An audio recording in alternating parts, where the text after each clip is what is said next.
The Chinese crackdown on Uyghurs and other Turkic people has only gotten worse. I'm gonna break it down for you.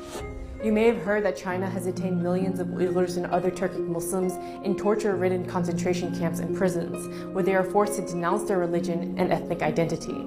Over a year ago, the UN claimed 1 million people were held in camps, but that number has risen. Uyghur activists now estimate at least 3 to 5 million people are held in camps.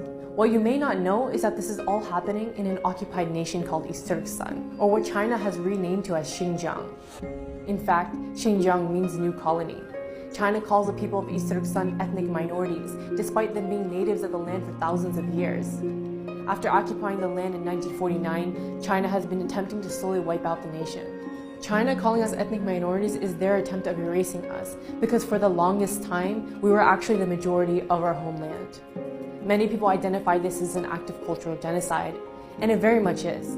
China is wiping out East Turkestan's history, including the fact that we are an occupied nation, its language, culture, and influential leaders. China is destroying our mosques, homes, and even graveyards and turning them into museums, parks, or parking lots. But this is all much more than a cultural genocide. There is ample evidence showing that it is physical too.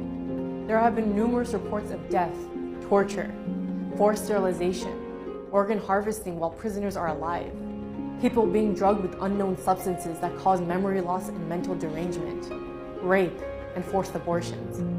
Children are forcibly separated from their parents and sent to orphanages, forcing them to become Han Chinese and adopting them off to Chinese families. Thousands of Turkic detainees are being rounded up at night, put into trains, and sent to parts of mainland China to never be seen again. One former survivor of the camp system, Mehrigul Tursun, described how in her cell of 68 women, 9 women died during the 3 months she was detained. Now imagine, how many people would be dead if there are possibly more than 3 million Turkic people in camps and prisons? A cultural genocide can become a physical genocide when the former becomes too costly.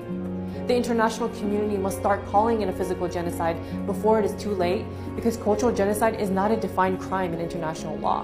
And history has shown us that we often act too late, once the atrocities have already fully taken place.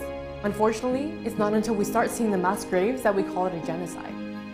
Recently, China has responded by claiming that 90% of these detainees have been released.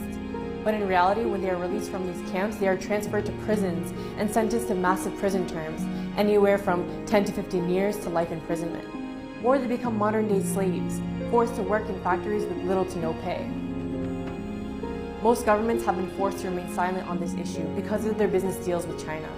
The US recently issued visa bans on all Chinese government officials or Communist Party members who have been complicit in this genocide, as well as blacklisted 28 Chinese companies linked in the abuses. There is something you can do. Call your representatives to support HR 649, or the Uyghur Human Rights Policy Act, a proposal aimed to hold China accountable for their actions and to end the abuses occurring in East Turkestan. Assess your university's relationship with China and call them out if they are silent or directly complicit on this issue. Hold awareness events on campus.